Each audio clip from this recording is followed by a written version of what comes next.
Sige ate, lagay ko siya.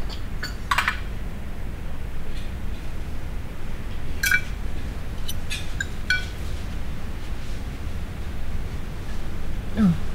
La, bakit napatigil ka? Ayaw mo ba yung ulam? Gusto mo na prutas? Hindi. Ninanamnam ko lang yung ganito. Yung kumpleto tayo. Nagsasalo-salo. Sabik na sabik ako sa ganito eh. Alam mo na, namiss ko din to. Abot nga po ng kanin. Akin na yan. Maubos mo yan. Oo. Tayo sanay eh. Sarap. Sarap magluto sa kusina. Kuha ko po kayo.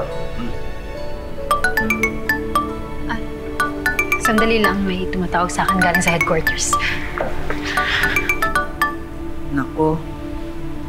Nung bata pa kayo, hindi uubra yan ganyan sa akin.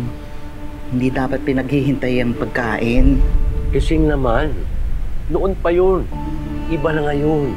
Tsaka si Rose, agent na ng Philippine Bureau of Investigation. Iba yun. Iba siya. Ay, salamat. Salamat. Sorry, alis muna ako ha. Amira, alis muna ako. May nag-tip dun sa opisina namin tungkol dun sa bentahan ng illegal drugs. Hindi ba delikado yan, ate? Kaya ko sarili ko. Rose, mag-ingat ka ha. Opo. Kawaan ka ng Diyos. Sige ho, pasensya na. Ingat ka. Bye, Paula. Kawaan ka ng Diyos, ingat ka.